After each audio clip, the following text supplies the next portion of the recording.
உங்கள் பேச்சை கேட்க கோடி பேர். கருப்பு கண்ணாடி அணிந்து சினிமாவை வியக்க வந்த கலைஞன்.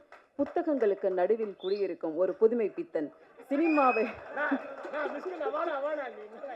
சினிமாவை எப்படி நேசிக்க வேண்டும் என்று கட்டி அணைத்து கற்பித்து வரும் எனதருமை நண்பன், இயக்குனர், மாபெரும் நடிகர் மிஷ்கின் அவர்களை பேச அழைக்கிறோம்.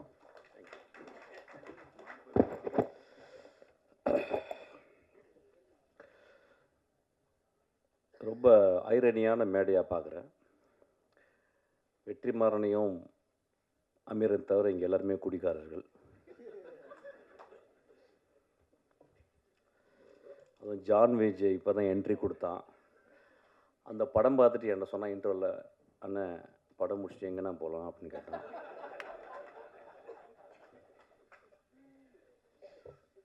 தமிழ் சினிமாவில் அதிகமாக குடித்தவனும் குடித்து கொண்டிருப்பவனும் குடிக்கப் போவனும் நானே. இப்போ நான் நிறையா இதை பற்றி பேசும்போது ஒரு ஐடியா ஒன்று வருது. எப்படின்னா இந்த படம் ஒரு அடிக்ஷனை பற்றி படம் அப்படின்னு சொல்லிட்டு. இப்போ எனக்கு அப்படி ஒரு இன்டர்பிரேஷனாக நான் அப்படி பார்க்கல. ஏன்னா தினகரை நான் இந்த படம் பார்க்கும்போது ஒரு ஒன் ஆஃப் த ஃபைனஸ்ட் ரைட்டராக நான் பார்த்துருக்கேன். So any finest writer will not talk loudly. மேலே ஒன்று இருக்கும், ஆனால் கீழே சப்டெக்ஸ்டில் ஒரு கதை சொல்லுவான். இந்த ஒட்டுமொத்த படமும் ஒரு சப்டெக்ஸாக தான் நான் பார்க்குறேன். குடி மனிதம் தோன்றதுலேருந்து குடி இருக்கு. இப்போ ஃபென்னி அப்படின்னா அங்கே விளைந்த கோவாவில் போர்த்துகீஸ் அவங்க கொடுத்த அந்த விதையிலிருந்து ஒரு பலரசத்தை எடுத்து அதை போதை ஆக்கி குடிக்கிறோம். தமிழ்நாட்டில் ஆதியில் இருந்துச்சு. அதாவது எனக்கு அதை பற்றி ஃபுல்லாக தெரியும். ஆக்சுவலாக அவங்க சாராயமே எனக்கு காய்ச்சல் அளவுக்கு எனக்கு டெக்னாலஜி தெரியும். எனக்கு ஆக்சுவலாக நான் சினிமாவோட அதை கண்டுபிடிச்சிருக்கேன். எப்படின்னு கண்டுபிடிச்சிருக்கேன். அது மது உழப்பு வந்தால் பிறகு நம்ம கவலைப்படாது, நான் காய்ச்சிருவேன், கவலைப்படாது. ஒவ்வொரு நாட்டுக்கும் போகும்போதும் அந்த நாட்டில் அந்த குடி இருந்து கொண்டே இருக்கிறது. அப்போ குடி அப்படின்னும் போது சமூகம் எப்படி பார்க்குறதுனா ஒரு காரி துப்புனை எச்சல் போல தான் ஒரு குடியை பார்க்குறது. மது ஒரு காலத்தில் ஒரு பெரிய சேக்ரட், ஒரு கம்யூனல் பார்ட்டிசிபேஷன். ட்ரைபல், எல்லா ட்ரைபலும் இப்போ நீங்கள் இப்போ இங்கே இருக்க 6 ட்ரைபல்ஸ் இருக்காங்க. நம்ம அதில் தோடாஸ் இருக்காங்க, குறும்பாஸ் இருக்காங்க. அந்த குறும்பாவிலே 2 இருக்குது. கிட்டத்தட்ட ஒரு 5-6 பேர் இருக்காங்க. 5-6 பேருக்கும் அவங்களுக்கு இண்டிஜினஸாக அவங்க கிரியேட் பண்ண மது இருக்குது. ஆனால் அந்த மதுவை எப்போ குடிக்கிறாங்க அப்படின்னா, ஒரு வருடத்துக்கு 4 நாட்கள் 5 நாட்கள் அவங்களுடைய கடவுள் வழிபாடு. அப்போ அந்த வழிபாட்டுக்கு படைக்கிறது மாமிசத்தை படைத்து மதுவையும் படைத்து மதுவை குடித்து மாமிசம் சாப்பிட்டு விட்டு அன்று முழுதும் ஆடி களைத்து விட்டு அதை மறந்து விட்டு திரும்பி காட்டுக்குள்ளே வேட்டையாட போகிறாங்க. நாகரிகம் வளர்ந்த பிறகு அதை நம்ம அதை சொசைட்டலாக நம்ம கன்வெர்ட் பண்ணிக்கிறோம். ரோமானியர்கள் அவ்வளவு குடியிலே இருந்ததாங்க. முகலாய நம்ம ஹிஸ்ட்ரி ஆஃப் முகல் எம்பையர்ஸை பார்க்கும்போது சில பேர் ரொம்ப ரொம்ப ஸ்ட்ரிக்டாக அப்ஸ்டேனாக அவுரங்கசீப் மாதிரி இருந்தாங்க. சில பேர் இன்டெல்ஜ் பண்ணாங்க. ஸோ உலகம் ஃபுல்லாக பிரிட்டிஷர்ஸு. நீங்கள் வைன் செல்லாரை பார்த்தீங்கன்னா, பிரிட்டனில் போய் பார்த்தீங்கன்னா, ஒரு வீட்டில் அவனுக்கு கோடி ரூபாய் பேங்க்கில் இருக்கோ இல்லையோ, கோடி ரூபாய்க்கு ஒர்த்தான வைனை அவன் செல்லரில் வைக்கிறான். சில நேரங்களில் அவன் காசு இல்லாத போது அந்த வைனை கொடுத்து எனக்கு காசு கொடுன்னு சொல்லி வாங்கிக்கிறான். ஸோ ஒரு இன்வெஸ்ட்மெண்ட்டாகவே அந்த வைனை ஆக்கிக்கிறான். ஒரு ஸ்காட்லாண்டு முழுதும் விஸ்கி இருக்குது. ஸ்காட்லாண்டு முழுதும் நான் போகும்போதும் தேடி தேடி தேடி டெலவேர் எல்லா இடத்துலையும் போகும்போதும் அங்கே ஒரு விதமாக மது இல்லாத இடமே இல்லை. மனிதனுக்கு மது தேவைப்படுது சில நேரங்களில். ஆனால் நான் ஆரம்பிக்கும்போது இந்த படத்தை பற்றி பேசுறதுக்கு இப்படி தான் ஆரம்பிக்கணும்னு இப்போ நினைக்கிறேன். நானும் மதுவை விரும்பி நேசித்து குடிப்பவன். ஆனால் ஒரு நாள் கூட அந்த மது என்னையை கண்ட்ரோல் பண்ணதில்லை. அந்த மதுவை குடிக்கும் பொழுது ஒரு என்னைய பொறுத்தல நான் அசிஸ்டன்ட் டைரக்டர் வந்து எப்படின்னா, சாராய கடைக்கு போகும்போது அசிஸ்டன்ட் டைரக்டர் இருக்கும்போது ஒரு குவார்ட்டர் வாங்குற காசு இருக்கும். மோஸ்ட்லி ஓல்டு மங்கு 2 டாட்டாஸ் கொசுவத்தியோடு உள்ளே போவேன். ஏன்னா பேச ஆரம்பிச்சபோது சினிமா பேச ஆரம்பிச்சிடும். சிவாஜியை பேசுவோம், பாலச்சந்தர் பேசுவோம், பாரதிராஜாவை பேசுவோம், இளையராஜாவை பாடுவோம். ஸோ எங்களுக்கு பெரிய கான்ஃப்ளிக்ட் யாருன்னு கேட்டால் அந்த கொசுத்தல் தான். ஸோ எங்கள் பக்கத்தில் 2 கொசுவத்தி எரியும். ஒரே ஒரு குவார்ட்டர் ஓப்பன் பண்ணி அடிக்க ஆரம்பிப்போம், பேச ஆரம்பிப்போம். அப்புறம் நான் பாட ஆரம்பிப்பேன். எங்கேருந்தோ ஒரு குவார்ட்டர் வந்துடும் எனக்கு, நான் பாட ஆரம்பித்த மாதிரி.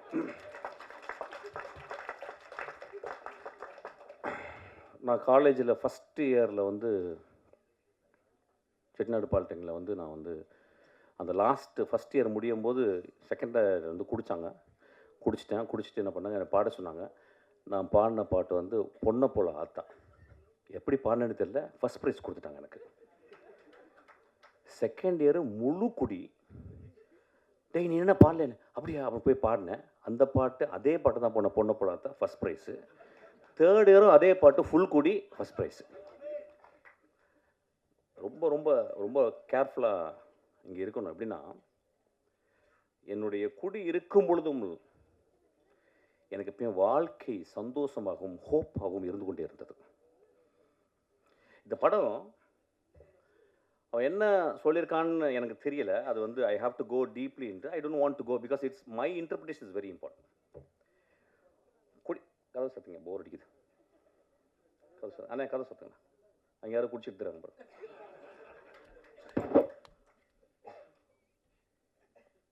குடி நோயாகுதுன்னு சொல்கிறாங்கல்ல, அந்த நோயாகிறதுக்கு காரணம் என்னன்னு பார்க்கணும். இந்த குடிகளது நோயாகும் மனிதர்களை நீங்கள் 99 விழுக்காடு one of the greatest human பீயிங்ஸாக இருக்காங்க. பார்த்துருக்கீங்களா? ஃப்ரான்சிஸ் கிருபா இதே மாதிரியில் உட்காந்துருக்கும் போது ஃப்ரான்சிஸ் கிருபா ராம் பேசிக்கிருக்கான், நான் உட்காந்துருக்கேன். ஃப்ரான்சிஸ் கிருபா இங்கே வந்து உட்காந்து அவன் பேசுகிறான். நான் தான் திட்டி வெளியே அனுப்புனேன். நான் வெளியே போன பிறகு என்னடா மகனே இப்படி பண்ணுறடா அப்படின்னு. எவ்வளோ பெரிய கவிஞன்டா. இன்னைக்கு என்னுடைய நண்பன் சங்கர் சுப்பிரமணியம் மிகப்பெரிய எழுத்தாளன், பெரிய கவிஞன். அவன் எழுதின ஒரே நாவலை, ஐ திங்க் கனியே ஏதோ ஒரு நாவலை படிச்சுக்கிருக்கான். எப்படி படிச்சுக்கிருக்கான்னா, விழுந்து படிச்சுக்கிருக்காரு சங்கர். கன்னி என்ற ஒவ்வொருவரும் வந்து சங்கர் சொல்லியிருக்கான். அப்போ அந்த மனிதன் அவ்வளவு நுட்பமாக தமிழ்நாட்டில் ஒரு மிகச்சிறந்த எழுத்தாளன். சீக்கிரம் சூரியன் மாதிரி வந்து மறைஞ்சிட்டு போயிட்டான். அப்போ ஏன் அவன் அடிக்ஷனுக்குள்ளே போனான் அப்படிங்கும்போது ரொம்ப ரொம்ப நுட்பமாக கவனிக்கணும். நம்ம வீட்டில் இருந்து ஒரு கிலோமீட்டருக்குள்ள, ஒரு அரை கிலோமீட்டருக்குள்ள நம்ம நண்பர்கள் சில பேர் வந்து போகிறதுக்கு காரணம் இந்த சமூகம் கொடுக்கும் அழுத்தம். இந்த படம் பார்த்துட்டு வந்து ரொம்ப கேர்ஃபுல்லான விஷயம் வந்து, என்னுடைய மகனை, எனக்கு மகன் இருந்தால் என்னுடைய நண்பன் இருந்தால் நான் எப்படி பார்த்துக்கணும்னு ரொம்ப முக்கியம். ஒருத்தன் ஒரு குடிக்குள்ள போயிட்டு அவன் வந்து அடிக்ட் ஆகிறான் அப்படின்றது. ஏன்னா எல்லாருமே அடிக்ஷன் தான். Phone addiction. இப்போ நம்ம வந்து வெற்றி சொன்ன மாதிரி வந்து கேட்ஜெட் அடிக்ஷன், இன்ஸ்டாகிராம் அடிக்ஷனு. இப்போ நம்ம இன்ஸ்டாகிராமில் பார்க்குறோம், ரொம்ப ஆச்சரியமான ஃபெனோமெனன் பார்க்குறேன். எல்லா பொண்ணுங்களும் டான்ஸ் ஆடுறாங்க. என்னென்னு புரியல தமிழ்நாட்டில், இந்தியா ஃபுல்லாக எனக்கு புரியல. எனக்கு என்ன எல்லாருமே விழுறாங்க. அப்புறம் என்னமோ செக்ஸியாக முதல்லாம் கடிக்கிறாங்க. எனக்கு புரியவே இல்லை. இதை விட அடிக்ஷன் உலகத்தில் இருக்க முடியும்?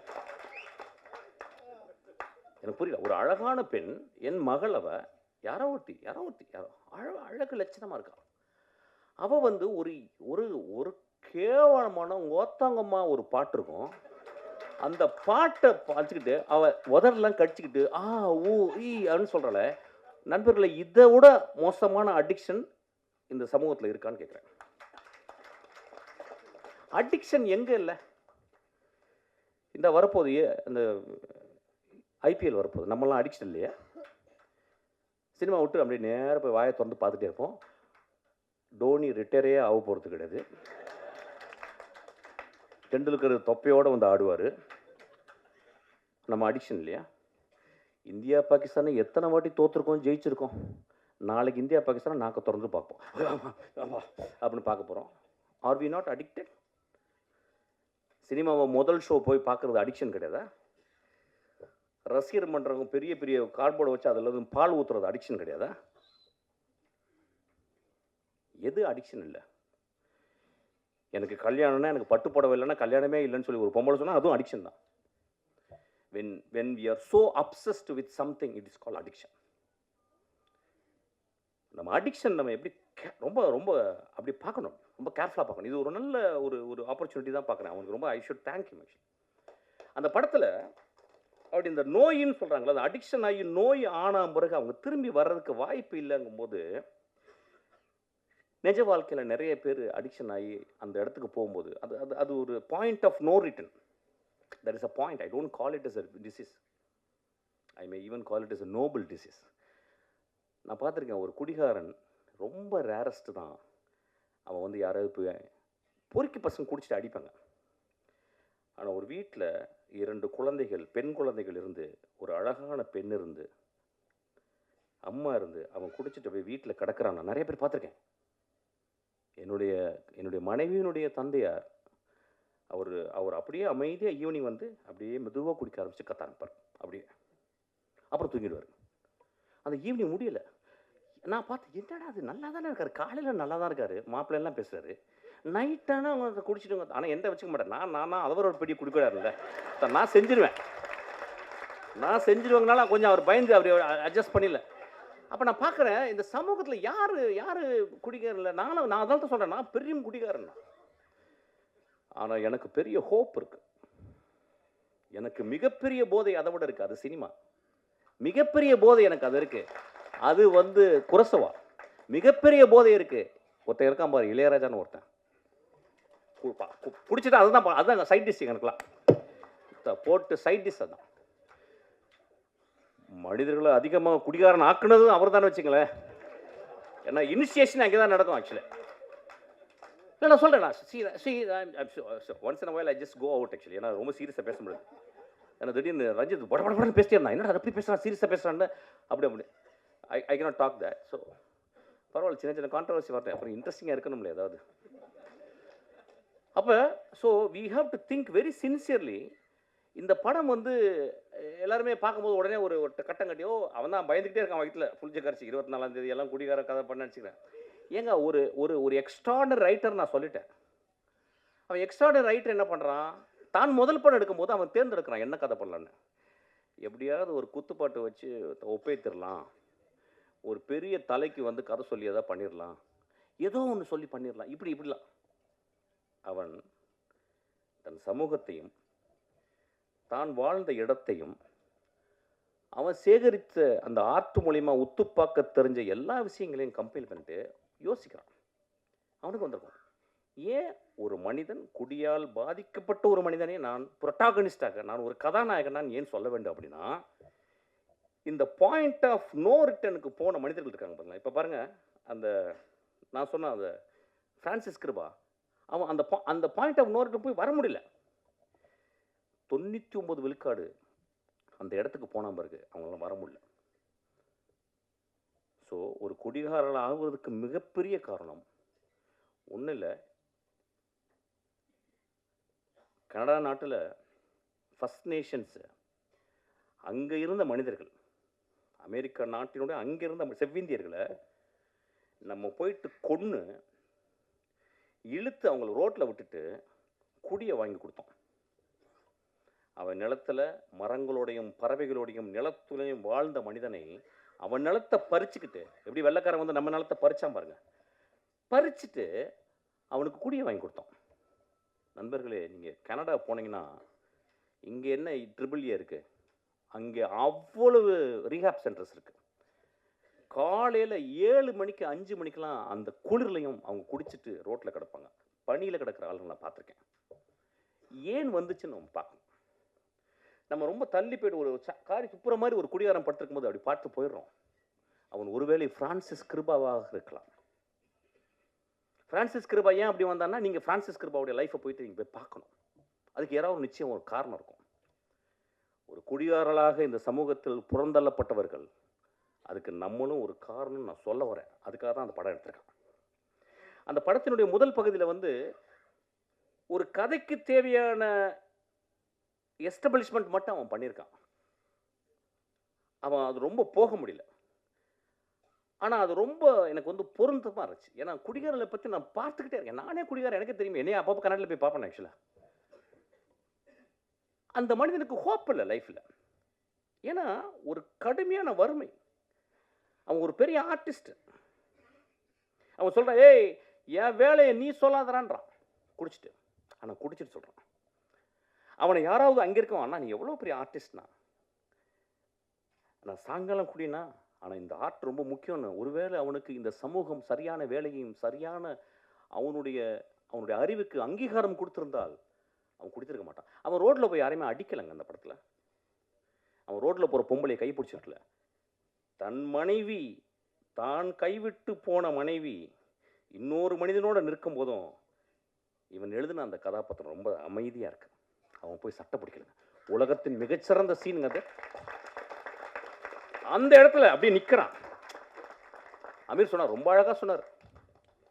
அவர் ரொம்ப நுட்பமான மனிதன். அவர் சொன்னார், அந்த மனைவி கேட்குறா, 10 வருஷம் என் ஆசை விட்டுட்டு போயிட்டியேடா.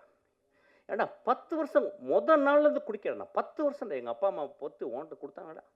உன்னை நம்பி வந்தேனடா. 10 வருஷம் என் இளமையை இழந்துட்டேனடா. நீ குடிக்கும் போது மட்டும், குடிச்சிட்டு போதை வரும்போது மட்டும் என் பக்கத்தில் வந்து படுத்திருக்கேடா. என் உள்ளத்தை நீ வந்து என்னைக்காவது பார்த்துருக்கியாடா? உடலை மட்டும்தான்டா பார்த்துருக்கேன். நான் சமைச்சு போட்ட மீன் குழம்பை மட்டும்தான்டா ரசிச்சிருக்கேன். என் உள்ளத்தை ரசிச்சிருக்கியான்னு கேட்குறான். ரொம்ப எக்ஸ்ட்ரானரியான ஒரு இடம். ஆனால் அந்த மனிதன் அந்த இடத்துல ரொம்ப அமைதியாக நிற்கிறான். ஸோ ரொம்ப ரொம்ப careful. Cinema it is not just portray facts, it is a fictional reality. ரியாலிட்டியோடைய பெருசு நான் ஃபிக்ஷன் சொல்லுவேன். இல்லைன்னா காஃப்காவுடைய மாஸ்டர்மார்ஃபசிஸை இன்னும் இந்த உலகம் படிச்சுட்டு இருக்குமா? One day Gregor Samsa woke up and found he became a vermin or an insect அப்படின்னு சொல்கிற இதை விடவா ஒரு பெரிய ஒரு ஃபேரிட்டேல் இருக்க முடியும்? ஸோ இந்த படமும் ஒரு ஃபேரிட்டேலை தான் நான் பார்க்குறேன். ஏன்னா நம்ம சமூகத்தில் ஒரு குடிச்சு கிடந்தவன் பக்கத்தில் பார்க்க மாட்டோம். குடிக்கிறவன் தன்னை அவனுக்கு பார்க்கறதுக்கு வாய்ப்பு கிடையாது. குடிகாரனோடு வாழ்ந்து கொண்டிருக்கும் அந்த குடும்பம் அவனை எப்படி அவனோட அன்பு செலுத்த முடியும்னு தெரியாது. இந்த படம் அதை சொல்லிக் கொடுக்கும். ஒரு குடிகாரன் இந்த படத்தை பார்த்தால் நான் ஹோப்போட நான் எப்படி வருவேன்னு இந்த படம் கற்றுக்கு தரும். ஒரு குடிகாரனோடு இருந்த ஒரு மனைவி இந்த படத்தை பார்த்தா, என் மாமாவை, என் அத்தானை நான் பத்திரமாக எப்படி இன்னும் அன்பு செலுத்தி அவனை பத்திரமாக அந்த பாயிண்ட் ஆஃப் அந்த இறப்புலேருந்து நான் கொண்டு வருவேன்னு இந்த படம் கற்றுத்தருங்க. குடிகாரனுக்கு பிறந்த 2 குழந்தைகள் இந்த படத்தை பார்த்தா, ஐயோ என் அப்பா எவ்வளோ நோபலான ஆள், எங்கள் அப்பா குடிச்சிட்டு மிச்ச காசை எனக்கு வந்து தின்பண்டங்கள் வாங்கிட்டு வரானே அப்படின்னு சொல்லலாம். ஐயா, மனிதர்களை நம்ம உடனடியாக எடை போட்டுறோம். ஏன்னா நம்ம எப்பயுமே பாக்கெட்டில் ஒரு தராசு வச்சுருக்கோம். அவன் வந்து சும்மா அப்படி சிரிச்சிட்டாவே ரொம்ப நல்லா இருக்கல அப்படிமா. அதான் அவன் பெரிய பாடா இருப்பான். அவன் ஃப்ராடு பாடா எதோனா இருப்பான். நம்ம உடனே நல்ல மனசு இல்லை. அப்புறம் ஒருத்தன் வந்து என்ன அப்படின்னு போவான். ஒருத்தன் பெரிய பூல் அட்டம் பறிச்சு போறப்பா அப்படிம்பா. மனிதர்கள் நம்மளுடைய கொடுமையான அடிக்ஷன் என்னன்னா, உடனடியாக பாக்கெட்லேருந்து ஒரு திராஸ் எடுத்து போட்டு நில்லுப்பா, நில்லு அப்படின்னு. மனிதர்களை நிறுக்க வேணாம். மனிதர்களே, ஒரு எழுத்தாளர் சொல்லியிருக்காரு, ஒரு மனிதனை பற்றி தெரிந்து கொள்ள வேண்டும் என்றால் 5 வருடம் அவனோட நீங்கள் பயணப்பட்டிருக்கணுன்றாங்க. ஸோ மனிதர்களை நம்ம வந்து அவ்வளோ சீக்கிரம், குடிகாரலாம் ரொம்ப மோசம். நான் இன்னைக்கு குடிகாரர்களுக்காக பேச வந்திருக்கேன் ஆக்சுவலாக. ஏன்னா எல்லாருமே பயங்கரமாக அடிக்ஷன், ரொம்ப பழைய அடிக்ஷன். ஹோப் கொடுங்க ஒரு மனிதனுக்கு. ஒரு திரைப்படம் தான் இன்னைக்கு வாழ்க்கையில் ஹோப் கொடுக்குது. இந்த படம் ஹோப் கொடுக்குது. இவ்வளோ பேர் நிறைய குடிகாரர்கள் இருக்காங்க எனக்கு தெரியும். பிரபஞ்சன் மாதிரி வந்து குடிகாரர்கள், குடிப்பவர்கள். இந்த சமூகம் குடித்து கொண்டே தான் இருக்கும், குடித்து கொண்டே இருக்கும். ஏன் இப்போ வந்து கொக்கையை மூக்கில் பிடிச்சி இழுக்கலையா? எல்எஸ்டி வாயில் போட்டுக்கலையா? இப்போ எக்ஸ்ட்ரஸி போடலையா? அதெல்லாம் வந்து ரொம்ப சூப்பராக வந்து அப்படியே வந்து பிஎம்டபிள்யூவில் வந்து இறங்கி எக்ஸ்ட்ரஸி போட்டால் அவங்க ஒரு 16 வயசு பொண்ணு போடுது. சனிக்கிழமைகள் நீங்கள் போய் பாருங்கள். கருப்பு கலரில் ட்ரெஸ்ஸை போட்டுக்கிட்டு அப்படி கருப்பு தேவதைகளாக போயிட்டு ஃபுல் எக்ஸ்டசி தான், அது குடிகாரம் இல்லையா? அதை நம்ம வந்து சமூகத்தில் ஒத்துக்கிறோம். அவங்க வந்து ஆடிக்கிட்டு இருக்காங்க ரொம்ப சத்தமாக போட்டு. நிறைய பேர் என்ன பாருங்கள், எத்தனை ஆக்சிடென்ட் ஒரு மாதத்துக்கு, எத்தனை ஆக்சிடென்ட். யார் ஆக்சிடென்ட்டு? சைக்கிளில் போய் இடித்து குடிச்சிட்டு போய் அடித்து சாவடிக்கிறான். எத்தனை பணக்காரர்களுக்கு தன் மகள்களும் மகளும் குடித்து கொண்டு இடித்து போகிறல, அதெல்லாம் தெரியல நம்மளுக்கு. குடிகாரர்களை ரொம்ப ரொம்ப கேர்ஃபுல்லாக பார்த்துக்கணும். ஹோப், இந்த படம் எனக்கு ஹோப், எனக்கு ஹோப்பாக தான் பார்க்குறேன். சிரிக்காதீங்க, அது உடனே ஜோக் ஆக்கிக்கிறீங்க. இந்த படம் ஒரு அப்படி தான் நான் பார்க்குறேன் இந்த படத்தை. இந்த படம் அப்போ திரும்பி, அதாவது இப்போ மிஷ்கின் வந்து பேசினது, அது கொட்டுக்கலைக்கு அப்படி தான் பேசினேன். ஒருத்த கொட்டுக்கலைக்கு பேசிட்டான், ஒருத்த இதுக்கும் பேசிட்டான். வேற என்ன தலைவர்கள்லாம் நடிக்கிற படத்தையே போய் பேச முடியும்? நான் சமூகத்தில் நான் ஹோப்போடு வாழ்ந்து கொண்டிருப்பவன். இந்த படத்தை பார்த்துட்டு போனால் நம்ம குடிக்கிறத நிப்பாட்டுவோம். அந்த மாதிரி சினிமாக்கு தான் சப்போர்ட் பண்ணணும். ஒரு கொட்டுக்காளியை பார்த்தா அது தலையில் கொட்டுச்சு, அதை ஒத்துக்க முடியல. ஒரு சமூகத்துக்கு தலையில் கொட்டினான், ஒட்டுமொத்த சமூக தலைவன். கொட்டக்கூடிய படங்கள் தான், இதுவும் ஒரு காளி தான். அது பாட்டில் தான், ஒரு காளி தான், ஒரு காளியாத்தா தான். அவன் காளியாத்தா உள்ளே போனனால தான் அவனுக்கு இந்த படத்தை எழுத முடிச்சு. அவன் ஈஸியாக அப்படியே வந்து ஒரு படத்தை எடுத்து நீளம் போனச்சுன்னா மச்சான் ஒரு ஆட்டம் ஆடிட்டு ஒரு மொத்த அப்படி பண்ணா படம் ஓடிடுமே. அவன் ஏன் கஷ்டப்படுறேன்னு சொல்கிறான். நான் கஷ்டப்பட்டு படம் எடுக்கிறேன், கஷ்டப்பட்டு படம் எடுறான் மயிறு மொத்த. நம்ம அது தானே வந்திருக்கோம். இன்னும் போகும்போது கையில் 2 பாட்டில் 2 வந்து ஊதுபத்தியெல்லாம் வச்சுட்டா உள்ளே போகிறோம். போனால் அப்படியே தான் எங்கள் அப்பா போனார், பார்த்தேன். அப்படியே வாய் ஆண் திறந்தே போனார். ஆக்சுவலாக அங்கேயும் மண் உள்ளே போயிடுச்சு. ரைட்டு, அங்கேயும் போகும்போது கத்துறான் எங்கள் அப்பா. நண்பர்களே, சினிமா ரொம்ப ரொம்ப அவசியம். ஏன் சொல்ல வரேன்னா, இதை வந்து ஒரு ஒர்க் ஆஃப் ஆர்ட். இப்போ வந்து சோமசுந்தரத்தை பற்றி நான் பேசணும்னு ஆசைப்பட்றேன். இப்போ நம்ம நிறைய பேர் வந்து ஆக்டிங் பற்றி பயங்கரமாக பேசுவோம். அப்பா என்ன நடிச்சிட்டாருப்பா, என்ன. இந்த படத்தை ஏன் தெரியுமா பார்க்கணும்? ஒரு ஒர்க் ஆஃப் ஆர்ட்டை நீங்கள் பார்க்கணும். எப்படி ஒரு நடிகன், சோமசுந்தரம் பற்றி எனக்கு தெரியும், ரொம்ப மிதமான மனிதர். அதாவது காணாமல் போய்டும். ஒரு படம் நடிப்பார், அப்படியே திருவண்ணாமலை போய் காணாமல் போய்டும். அது எந்த பக்கம் போகிறாருன்னே தெரியல, இருக்கிறாருன்னு தெரியல. அவ்வளவு அசூசியாக ஃபீல் பண்ணுறாரு. சமூகத்தில் தான் ஒரு செலிபிரிட்டின்னு காட்டிக்கிறது. அவன் தான் மிகப்பெரிய செலிபிரிட்டி. ஒரு வாழும் கலைஞன், ஒரு நெஜ கலைஞன். அவன் போய் தன்னை அழிச்சுக்கிறான். இதை முடிச்சுட்டு அவன் அழிச்சுக்கிறான். இந்த படத்தில் நிறைய ஸ்டான்லிஸ்டார்ஸ்கி ஸ்கூலில் முதல் முதல் முதல் முதல் கிளாஸ் எப்படி எடுப்பாங்க? ஒரு கிளாஸை கையில் கொடுத்துட்டு குடிகாரன் மாதிரி நடிம்பாங்க. இப்போ நம்ம ஊரில் உடனே நம்ம இப்போ தான் இன்ஸ்டாகிராமில் நம்ம எல்லாருமே ஆக்டர். இப்போ பிறந்தவங்க எல்லாருமே ஆக்ட் பண்ணி ஆகணும் ஒரு படத்தில். இப்போ அந்த மாதிரி ஆயிடுச்சு. ஒரு காலத்தில் வந்து ஒரு 5 வருஷம் ஷார்ட் ஃபிலிம் எடுக்கணும். ஷார்ட் ஃபிலிம் எடுத்தால் தான் கட்ட வேகுன்ற மாதிரி ஆயிடுச்சு. இப்போ எல்லோரும் நடித்தா தான் கட்ட வேகம் ஆயிடுச்சு. இந்த சமூகத்தில் வந்து நடிப்பு அப்படின்றது அவ்வளோ எளிது. கண்ணாடி முன்னாடி தான் அழுது பார்த்துன்னு வச்சுக்கோங்க. பக்கத்தில் அம்மா சொன்னாங்க, டேய் நீ என்ன நடிக்கிறடா. எங்கள் தெரிஞ்ச ஒரு நண்பர்கள், ஹஸ்பண்ட் ஒய்ஃபு, அறிவானவங்க. ஹஸ்பண்ட் வந்து பெரிய இன்ஜினியரு, அம்மா வந்து அவங்களும் இன்ஜினியரு. அவங்க என்ன சொல்கிறாங்க, அவங்க பையன் சின்ன பையன், சார் இந்த பையன் நல்லா நடிக்கிறான் சார். நாங்கள் ஏன் மேடம் நடிக்கணும்? சும்மா இருக்கும்போது ஏன் நடிக்கணும்? ஏதாவது கேரக்டர் கொடுத்தா தான் நடிக்கணும், சும்மா இருக்கும்போது ஏன் அவங்க சொல்கிறாங்க. எப்படி ப்ராக்டிஸ்? இப்போ பாருங்கள் நடிக்கிறேன் பாருங்கள். டேய் தம்பி அழுகுனோடனே அவன் அழுது கட்டுறான் அப்படின்னு. ஓத்தா எனக்கு ஏதாவது வச்சு உம்மான வாயில் பிடிக்கணும் போல. இந்த சமூகம் எப்படி இருக்கு பாருங்க. அதாவது இன்ஸ்டாகிராம திறந்தா நடிக்கிறான். என்ன புரியலையா? ஒரு ஆர்டிஸ்ட் பாருங்க, அவனை அந்த படம் இதுக்காகவே பாருங்க. ஏன் அந்த பாப்பாவையும் சோமசுந்தரத்தையும் பார்க்கணும்? அஞ்சனால அவங்க பேர் ஏன் நீங்கள் வந்து பார்க்கணும் அப்படின்னா, சோமசுந்தரத்தை ஒரு சீனில் குடிச்சிட்டு தண்ணியில் கிடக்கிறாரு. ஒரு நண்பன் வந்து தூக்குறான். அவர் அது கேமரா மேலேருந்து டாப் ஆங்கிளில் கொஞ்சம் ஒரு 3/4 இருக்கு. அவர் இப்படி திரும்பி பார்க்குறாரு. எனக்கு நெஞ்சே வெடித்து போல இருந்துச்சு. 27 வருஷம் சினிமாவை ஒத்து பார்த்துக்கிருக்கேன். மிகச்சிறந்த நடிகர்களோடு நடிச்சுக்கிருக்கேன். என்னுடைய ட்ரெயினில் மிகச்சிறந்த நடிப்பை வந்து என் தம்பி வந்து விஜய் சேதுபதி கொடுத்துருக்கான். நான் அந்த சோமசுந்தரனுடைய அவன் திரும்பி அந்த உலகத்தை பார்க்குறான். இடதுபுறம் திரும்பி அதை டைரக்டர் சொல்லி கொடுக்கவே முடியாது. there is a territory where director cannot enter. Only an actor with extraordinary sensibility, with a zero ego, he performs. நண்பர்களே, அந்த ஒரு ஷாட்டுக்கு நீங்கள் கொடுக்குற 150 ரூபா ஈக்குவல் ஆகிடும். அந்த ஒரு ஷாட்டு உடனே ஒரு குரூப்பு போய் எழுதும், என்ன அப்படி பிடிங்கிட்டார், நாங்களும் தான் பார்த்தோம், இப்படி திரும்பினார், அவ்வளோதானே. எழுதுங்க நண்பர்களே, எழுதுங்க. நம்ம என்ன பண்ண முடியும்? நம்ம தான் தராசு வச்சுருக்கோமே. மிஷ்கின் ஒன்று சொல்லிட்டு அவங்க கல் இந்த பக்கம் வச்சுரு, உங்க அப்படி தூக்கிடு, சொல்லு. அதுக்கு தான் பண்ணுறேன். 25 வருஷம் என்னை திட்டி 25வது வருஷத்துக்கு இவனுக்கு ரசிகர் மன்றம் ஆயிடுவாங்க நீங்கள். அது நடக்கும். கண்டினியூஸாக தான் பண்ணிக்கிட்டு இருக்கேன்.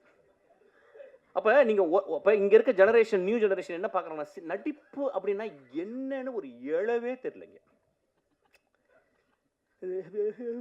இது ஓத்தா, இது நடிப்பே கிடையாது, இது ஆப்பு, இது அவலட்சணம், அழுக்குது. ஆக்சுவலாக ஒரு மனிதன் எங்கே நடிக்கிறான் அப்படின்னா, கடுமையான பொய்யை சொல்லும்போது நடிக்கிறான். எங்கள் வீட்டில் வந்து நான் வந்து 10 பைசா திருடுறேன் எங்கள் அம்மாவுக்கு தெரியாமல். எங்கள் அம்மா வந்து அப்படியே பாத்ரூம்குள்ளே போகும்போது அப்படி நீளமாக அப்படி போவாங்க அந்த பாத்ரூமில். அப்போ நான் வெயிட் பண்ணுவேன். அந்த டேபிளில் அந்த செம்பு இருக்கும், ஒரு வெள்ளியில் செம்பு இருக்கும். நான் அம்மா உள்ளே போகிறோன்னே கையை விட்டு அப்படி எடுப்பேன். அதுக்காக வெயிட் பண்ணிட்டே இருப்பேன். பட்டப்படன்னு இருக்கும்.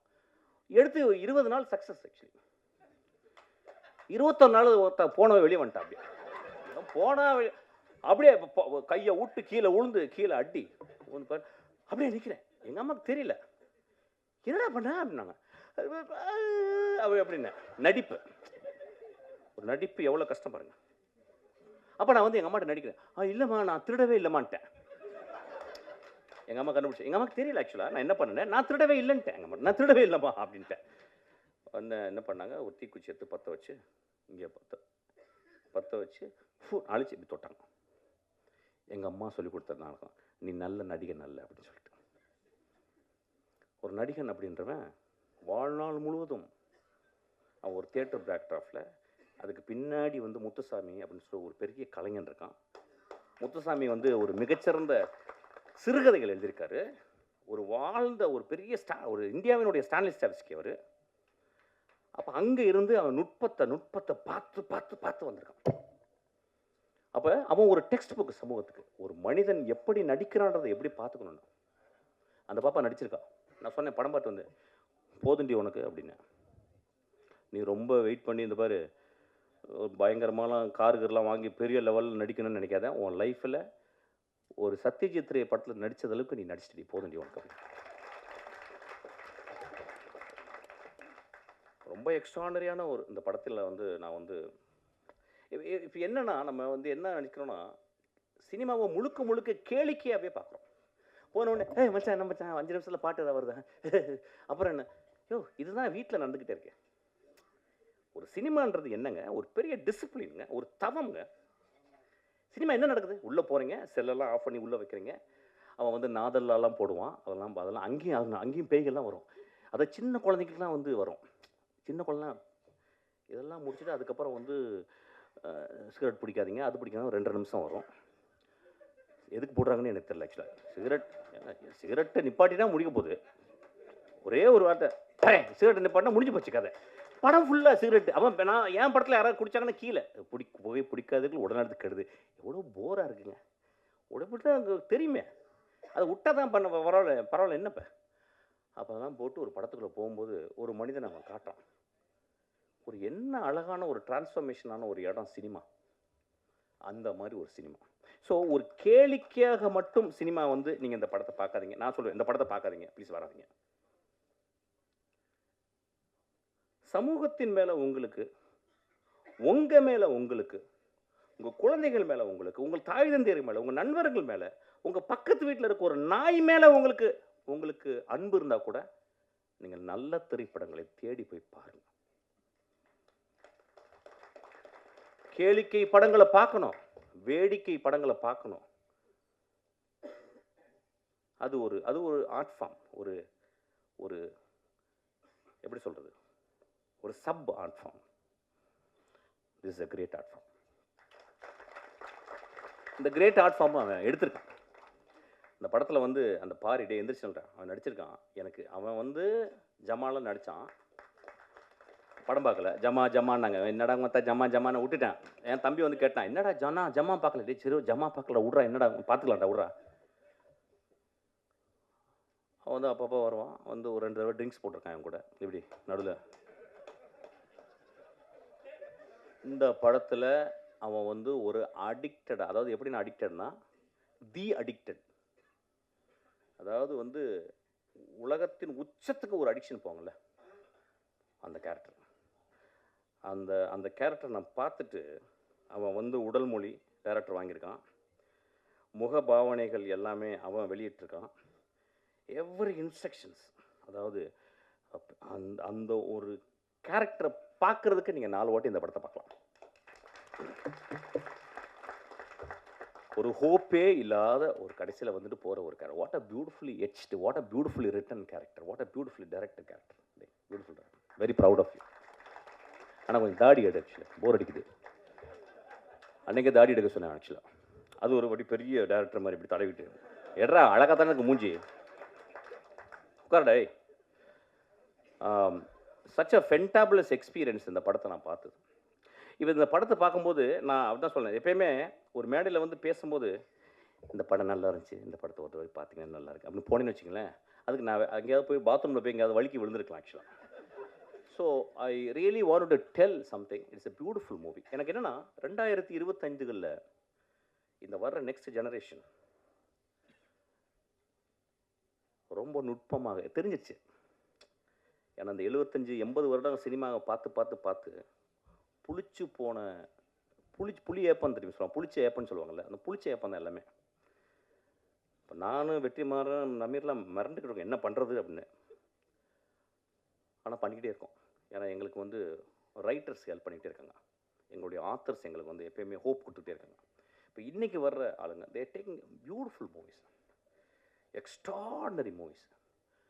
இந்த படம் தமிழ் சினிமாவில் வந்து இந்த படத்தை போய் நீங்கள் போயிட்டு நீங்கள் வந்து தரசு எடுத்துகிட்டு போயிட்டு, இந்த ஃபஸ்ட் ரீல் நல்லா இருந்துச்சு, செகண்ட் ரீல் நல்லா இருந்துச்சு, தேர்ட் ரீல், அந்த படத்தில் வந்து அந்த ரீஹாப் சென்டரில் நடக்கிற அவுட்ஸ்டாண்டிங் காமெடி நீங்கள் இது தமிழ் சினிமாவில் பார்த்துருக்க மாட்டேங்க. அந்த மனிதர் எங்கே அவர் யார், எங்கள் பேர் அவர் சார் இருந்தீங்க சார், ரொம்ப பியூட்டிஃபுல்லாக இருக்கும். உங்களுக்கு தான் சார் மாறன், என்ன பெர்ஃபார்மன்ஸ், என்ன பெர்ஃபார்மன்ஸ், ஒரு பெரிய கிளாப் கொடுங்க.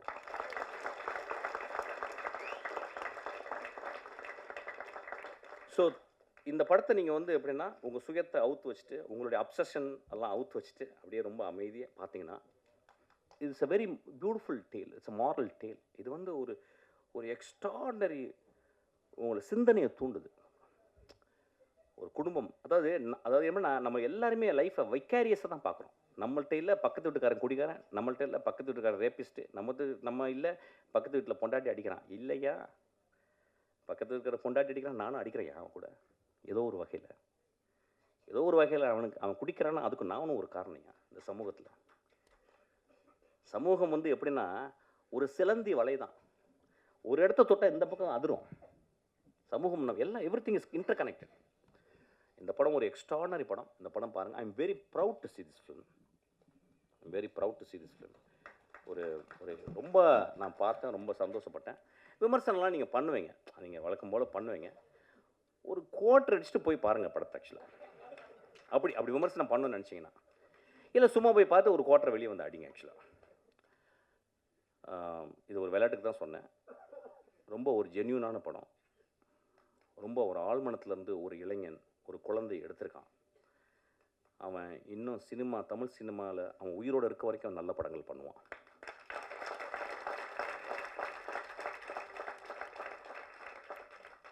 ரொம்ப நாளைக்கு அப்புறம் அவன் வந்து டைட்டிலில் போடும்போது, தேங்க்ஸ் கார்டில் போகும்போது சிங்கிஸ் ஐத் மேத்தோன்னு போட்டிருந்தான். நான் அப்படியே ஷாக் ஆச்சு உடம்பு. ஒரு சிங்கிஸ் ஐத் மேத்தோவை படித்தவன் மட்டும்தான் அந்த சமூகத்தை அவ்வளோ நேசிக்க முடியும். ஒரு சிங்கிஸ் ஐத் மேத்தோவை படித்தவன் மட்டும்தான் ஒரு மனிதர்களை எப்படி உற்று பார்க்க முடியும்னு அவன் கற்றுக்கான். அவன் பெரும் கலைஞன். அவன் கற்றுக்கிட்டான். டால்ஸ்டாய், டாஸ்டாவஸ்கி ஒரு படி மேலே போனவன் அவன். ஆக்சுவலாக சிங்கிஸ் ஐத் மேத்தோ, நாங்கள்லாம் சிங்கிஸ் ஐத் மேத்தோ முதல் ஆசிரியனோ இல்லை குல்சாரியோ அல்லது ஜமீலாவோ படிக்காமல் நான்லாம் இந்த மேடையில் இருந்திருக்க வாய்ப்பே இல்லை. ஸோ அவனை அந்த பார்த்த உடனே எனக்கு அவ்வளோ சந்தோஷம், எனக்கு ரொம்ப ப்ரௌடாக ஃபீல் பண்ணேன். நல்ல படங்கள் நீ பண்ண போகிற ஃபுல்லாக. அதுக்கு நீலம் அவன் ரொம்ப எக்ஸ்ட்ரானரியாக ஒர்க் பண்ணியிருக்கான். Thank you so much. What a beautiful evening. Thank you so much. நடிச்சுக்கன்னு ஒரு சொல்லிட்டேன். டேய் ஜானே, சிவாஜி மாதிரி நடிக்கிறார். அப்படியே பாக்கெட்டில் விட்டு, அதாவது ஒரு புலி எலியானா எப்படி இருக்கும் அது மாதிரி இருக்குது.